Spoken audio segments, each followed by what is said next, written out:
I was asked if I would explore with people pastoral responses to sickness. I think that's in the context of what we've been hearing this morning about end of life care, and that particular agenda. So my focus is very much around pastoral responses.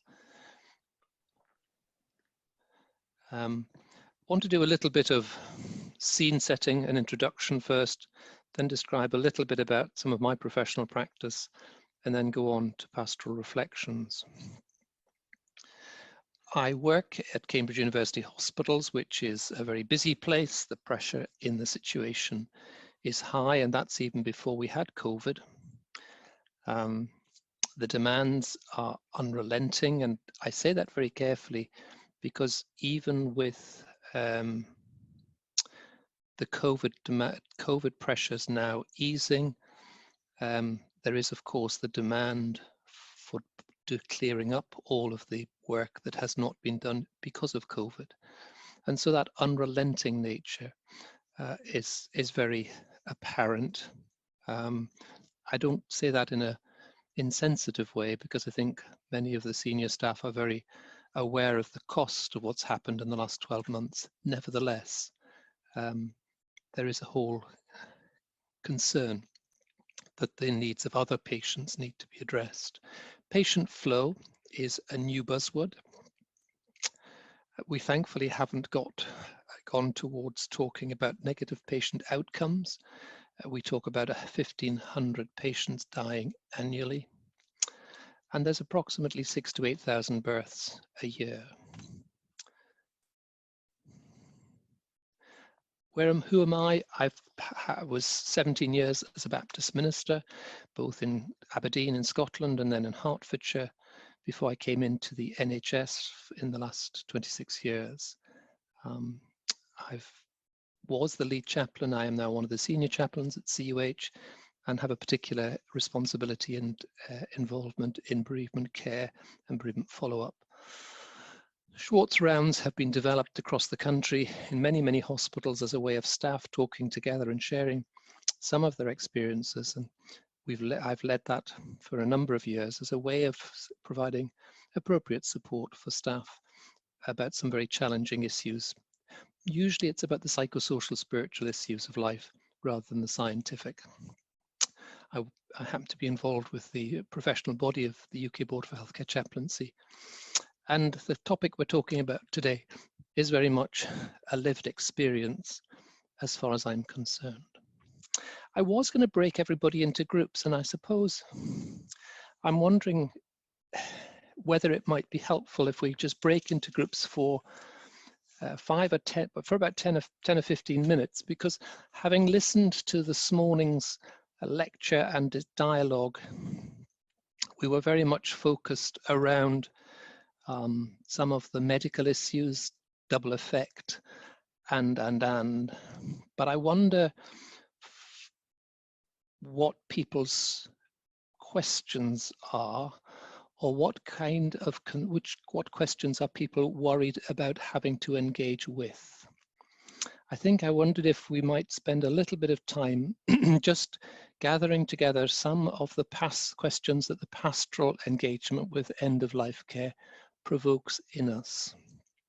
I'm saying that very carefully. It's not that I haven't prepared, but I think I'm quite concerned that as part of this afternoon, we do in fact engage with and address what is your agenda rather than what is necessarily my agenda. So I wonder if we can break into groups, Sarah, for a short while, and just for people to be able to gather some of the questions that this morning has prompted, or some of the questions that were in people's minds that prompted them to come to the day. And if we could have a spokesman for each group, that would be lovely. So can I leave you to do the clever bit here? I'll stop sharing if that's okay.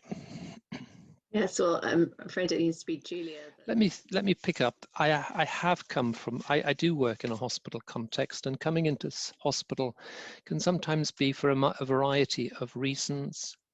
We meet people as chaplaincy in a number of situations, all of these covered here.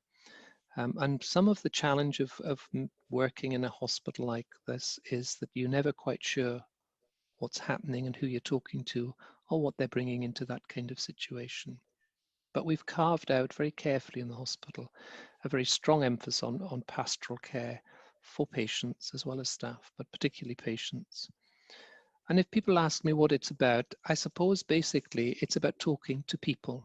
I think the essence of pastoral ministry is about being face to face. You've made reference already to COVID being difficult because it's remote. And in one sense it is, and in another sense it's not. Yes, it has meant that you can't sit by somebody's fireside and have a chat. But I hear an enormous number of people talk to me about what is happening in terms of the pastoral ministry of the church in the community, and they feel forgotten or abandoned and not bothered with.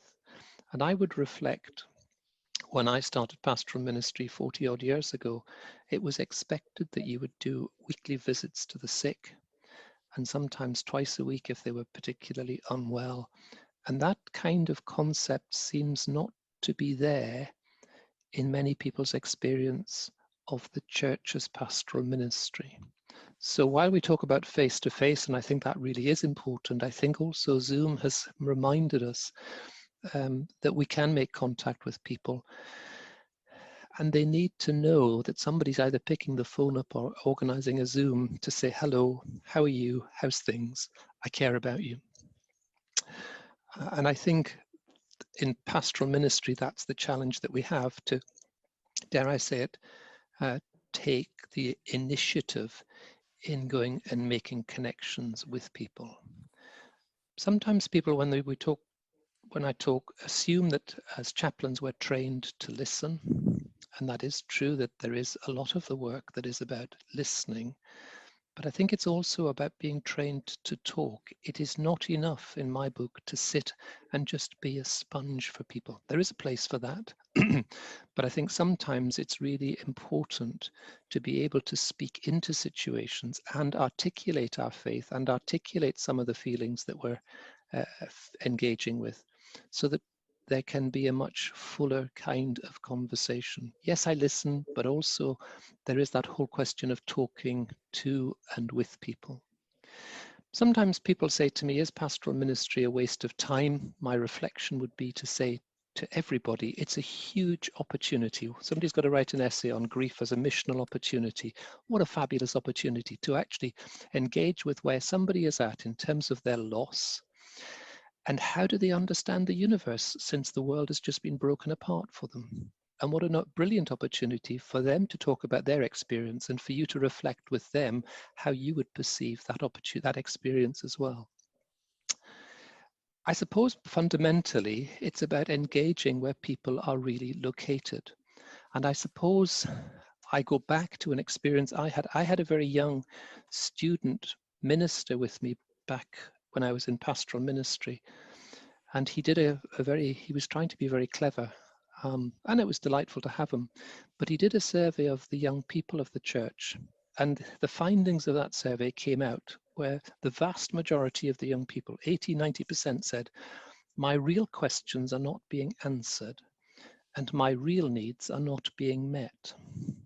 And I think it was at that point I remember being quite shaken by that, but it stayed with me. Are people's real questions being answered? Are their needs really being met? And I suppose in choosing to engage where people are really located, we need to get to their real questions and their real issues. Whether or not we've got the answers to those is another issue. People need to feel heard and valued and affirmed in telling their story and feeling able to express what's really going through their minds and in their experience at that point in time. So engaging with people where they really are can be really quite costly, but vitally important if they're going to be able to have any sense of opportunity for growth and moving on. What is the chaplain's role? Well, people tell me and many people would recognize that you're a recognized representative of the attributes of God, faith traditions, and the universality of the church. We talk very carefully in the hospital about pastoral care being a very unique perspective on the mental, emotional, spiritual nature of the patient. We engage with a whole range of people around and provide that whole dimension of psychosocial spiritual care. And I think it's that broad breadth of engagement that in many senses is the strength of chaplaincy. And yet for those of us who are chaplains, sometimes it can be quite scary that we cover so much. So pastoral care can often offset the impersonal nature of healthcare because we want to focus on the values that are around the ethical principles, but also on the sacredness of the human spirit. So each person in front of us is a human being made in the image of God, precious and special. They're not a case number. They're not a bed number. They're not a broken hip number. They are people. And I think in that sense, that's where our pastoral practice and our theology come together. And it's really important that we bed the two together, because in that sense, we have something very powerful to speak into the particular situation of the visit, but also into the institution of the hospital about what it is that we do. Now, I'm very aware that we live in a very secular environment, and some of the doctors and some of the clinical staff are quite anti-religion. My kind of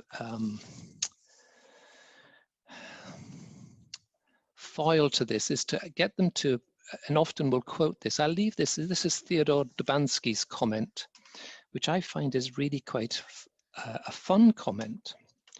So it was written back in the 1980s, I think. So man is a conglomeration of transformed groceries.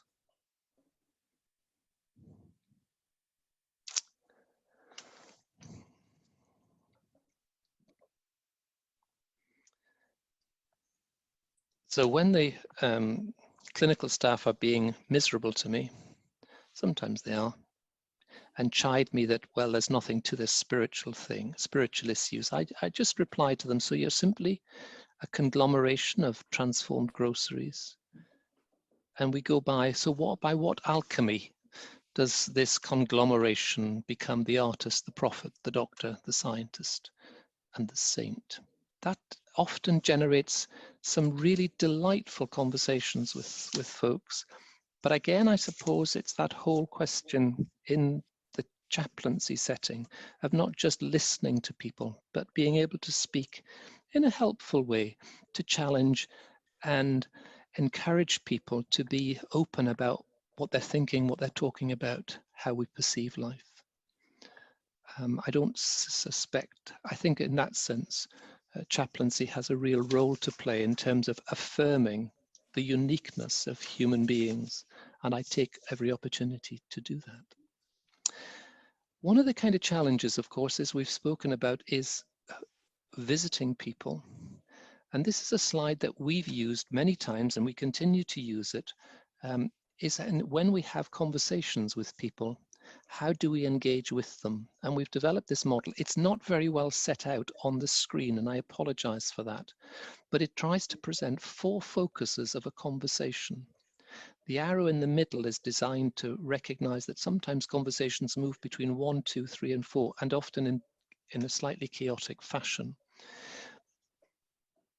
The model was developed because I've had quite a lot of time and plenty of practice at watching how conversations take place, and also watching how you can move conversations on. I'm sure we're all familiar, if we've done any pastoral work, about the friendly pastoral social visit, focus 1, where we focus on the weather, the football, the news, whatever else. Sometimes it's quite difficult to get people to move away from that and move to the second focus, which is about how are you doing as a person? And I'm very careful to often, when people have been talking about different things, to just then say to them, so moving that conversation on, let me ask you, how are you doing today? How are things for you? What's particularly of concern for you in this situation? And that moves the conversation very purposefully and quite intentionally from the social across to the helping and the comforting, or the pastoral, as I would call it. Now, at that point, we often get people to talk in the hospital about what's it like to be on the ward, how they're feeling, how the family are coping, and all of those kind of issues. The challenge then is to wonder how you move the conversation in a different direction.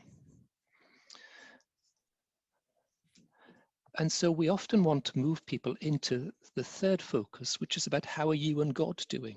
And that's sometimes really quite difficult. I'll come back to that in a minute. Then often we will move the conversation across to, can I pray for you? Or can I read some scripture? Would you like me to give you one of the sacraments? And so the whole question is, how can we move somebody from 1 to 2 and then encourage them to talk and get them to talk a little bit more about the God issue? Because that's actually, in many senses, what we're there to do. We're there to enable them, if it's possible, to actually talk about the God issue and how their spiritual concerns are being addressed.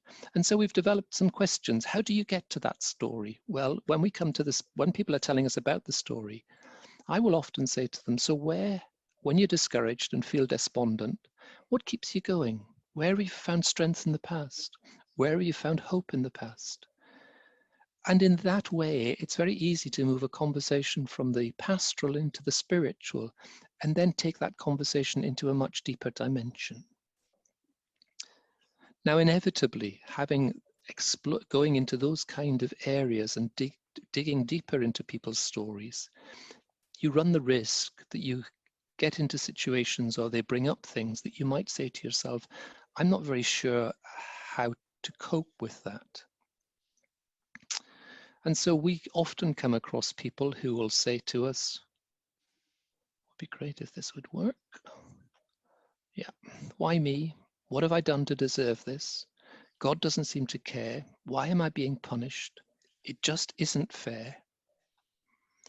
I seem to be wasting away. I'm not eating enough. And the questions keep coming. They certainly do for me. Why is my dad dying? We've done nobody any harm. Why is this happening to us? We've always tried to live decent lives. And there you stand and tell us God is love. It must be punishment. Why is he punishing me? And I think sometimes it's important to let those questions come out and get people to actually express how their big questions are there in their lives and how they're dominating. Sometimes it helps also for us to name some of them. I can see that you're very angry. I can see that you're very resentful. I can see that this is painful. So we go on. Why? How can this be happening? Who's to blame? I suppose it's important sometimes that knowing the reasons doesn't remove the pain of the experience. And sometimes what we engage with in early parts of pastoral ministry is people's description of the experience of the pain of the experience that they're going through. And part of what we want to do is to enable them to recover some sense of meaning in that situation. But that's always a challenge. It has to be said that for many people inside the church, the questions sometimes are different. Sometimes it is about, what does God want me to do in this situation, rather than why is this happening to me? But nevertheless, we come up against that whole sense of how do we make sense of what is happening to people, particularly when they die, and how do we talk about that? I'm sure you're familiar with Rabbi Kushner's work, where he talks about God is all powerful, but he's not loving enough to put things right. And people have said, there must be a reason. My gran says God must have let this happen to us because we're strong enough to take it. People come out with an enormous number of things, and I think it's important sometimes to echo that. But Kushner's idea was that God's powerful, but he's not loving. The other side of the coin he proposed was God is all loving, but not powerful enough to put it right. And we are, I'm sure, very familiar with that. As Christians, and as a Christian myself, I would want to affirm that God is both all-powerful and all-loving. And I think sometimes that ability to tolerate paradox is really quite difficult. I think it's sometimes quite difficult as well to own up to people that we don't understand the whole picture. And I think there's a sense in which sometimes just to acknowledge that and recognize that we don't have all the answers is quite important. That doesn't mean to say you throw the baby out with the bathwater. It just means to say, I don't know what the answer is in this kind of situation. And a lot of people will tell me that they find it difficult to talk about these things because people just are so shocked by their anger, and that they run away from the answering the questions because they don't have any answers. And the person said to me, I didn't want answers. I just wanted somebody to listen to my ranting and my raving. And I've said, well, that's all right. Into that context, what's the chaplain's role? Well, I would want to say very carefully and very pointedly that one of the privileges of being a chaplain and one of the privileges of being a minister in a parish is that you're there as the trained theologian. You're one of the few people who can talk very freely about death and dying and about life and death and the universe. That's what people expect of the chaplain. And there is a distinctiveness in engaging with the existential issues that the current the situation presents. In the current context of COVID, there has been numerous conversations, particularly with patients, but also with a lot of staff, about their whole existential framework. What is this doing to us? I'm suddenly having to deal with death after death after death. I didn't train for this. This is not part of my world as I've understood it. And I've had to say, we've explored very gently. So does that mean you need to redesign your worldview and think about what it is? And people have come back and said to me, I don't know whether I want to think about my own death. And I've said to them, and you've got to 50 and you haven't thought about your death? Well, it's just so shocking. And people have, and that's not unfamiliar. I'm sure many of you may remember there was a tsunami in the Far East, in the Southeast Asia, many, many years ago. It must be 15 years ago on Boxing Day or just after Boxing Day.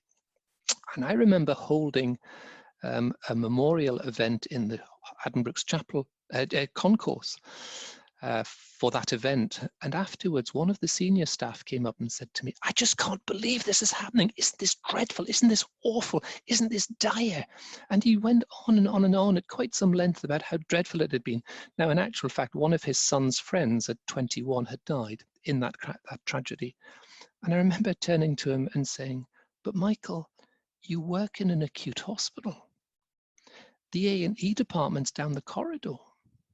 And he said to me, so what? And he was quite abrasive with me. And I said to him, but Michael, time and time again, life is just cut short for people. And the A&E is the place where it often happens. That's not unusual. Surely you've thought about life, death, and the universe. At which point he just cryptically said, yeah, you always bring up life, death, and the universe. And I said to him, well, God as well. He said, yeah, I need to talk with you over a coffee another time. And he did, bless him. But I think there is the opportunity as the chaplain or as the vicar or the minister to be able to engage with those kind of issues openly, because that's what people want. And my role is in that situation to find some sense of meaning for the purpose and for them to rediscover for themselves and sense of identity, or what is their identity.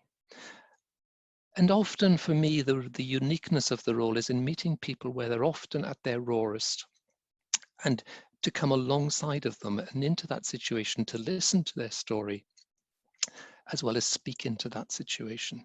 Time and time again, people will often talk about having their death of a loved one, and people vanishing out of sight, and they're left alone and feel very abandoned in that situation. And I think pastoral ministry is about coming alongside people. Even if you feel as though you've got nothing to give, it's about coming alongside people and being real with them.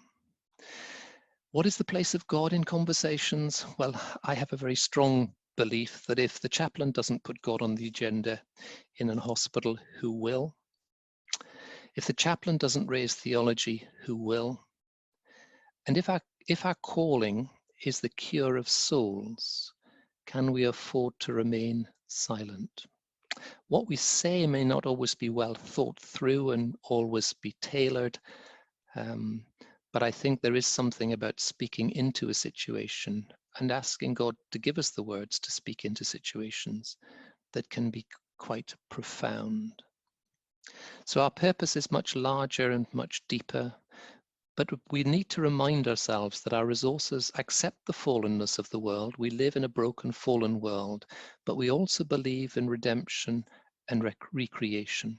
And time again, when bad things have happened, I've often said, we live in a broken, fallen world, but we also live with a God who is committed to redemption and reconciliation and recreation. And sometimes I think it's quite important for us to be able to put some kind of anchor points down in conversations. Let me move on to some of that in a minute. When we were talking to patients, they were telling us quite a lot of things. We did some research just a few years ago about what were some of the themes that people talk to chaplains about. You'll find this quite interesting. These are wordles, and the bigger the words, the more often they come up. But these are the kind of themes that people talk to chaplains about while they're in the hospital. So then there's no surprises there, and there's no unexpected themes. This is another one that picks up something very similar.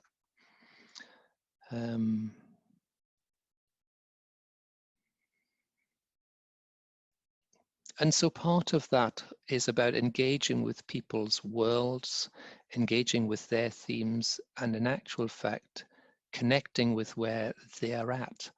And some of that is quite a challenge, and some of that can be quite taxing. I say that very carefully because my present location is acute healthcare, where everything is intense and urgent and demanding. But my lived experience is in pastoral ministry in a local church for 17 years, which was much more relaxed, not as driven, but equally invaluable.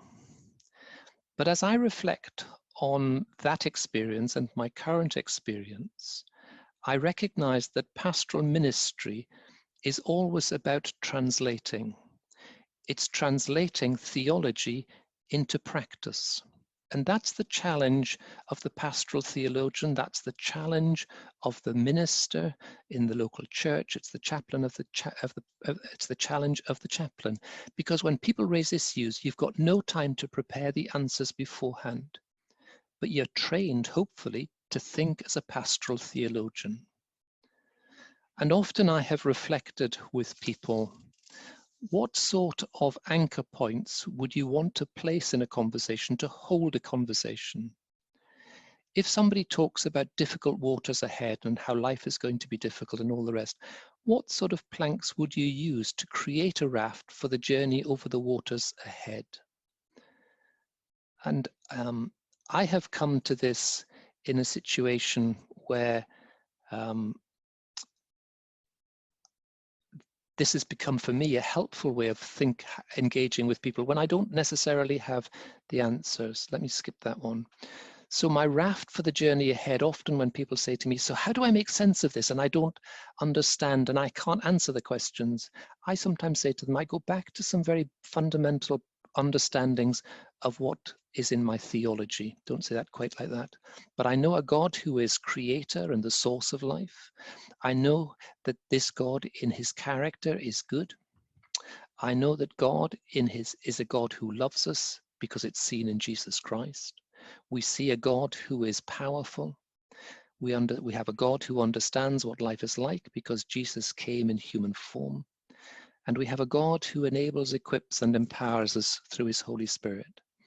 And often I will reflect and use some of those planks in my raft to say to folks, I don't have answers to your questions, neat answers and specific answers, but I have these planks that I hold together as my raft as I travel over choppy waters. So in actual fact, what you're doing in that situation is not simply saying, I don't know how to answer your question, but I'm actually giving people something of how I would understand God as revealed in the scriptures for them to hold on to and work with as they wrestle with the issue. And I suppose it's important to recognize that that's sometimes quite important to do with people. We can't remain silent. We do need to give them something. And one of the let me pause there and move on very quickly because I haven't got that much time. Sorry, I'm going to skip some of this because I'm pushed for time. And let me pull some of that together. When we talk about caring for the sick and the dying, let me reiterate that our presence is vital. We need to be there, whether it's in virtual situations or in reality. You need to turn up at the doorstep. You need to connect with the person because actually people value our presence and they value the fact that somebody comes into their world when they're often at their deepest pain. I think it's about listening a lot. I think it's about speaking of faith and life very honestly. And sometimes I say to folks, I don't understand. I don't know the answers, but this much I do know. And this is what I hold on to, even though I don't know the answers to everything. I think sometimes it's important as well in terms of pastoral ministry to say that consistency is important. The long haul for some people is very long. If you have any leukemia patients in your congregation, they are on a 2 or a 3 year journey that'll often end in death. And after the first month, often people drop off and say, well, they must be better now. Well, if you have a broken leg in 6 weeks, it's fine. You're back on your legs. If you've got leukemia and you're doing cycles of treatment, often it's a very, very long haul. And the same is true for many other diseases. But as pastoral carers, we're there for the long haul. Feelings matter. Whether we agree with the feelings is a different matter. But how they're feeling is important. And for them to feel as though somebody listens to their feelings is really vital.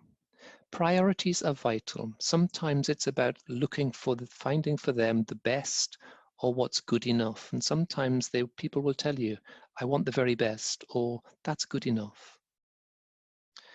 And let me put to you that in terms of pastoral ministry, passivity is often the only option, and sometimes it's hugely costly.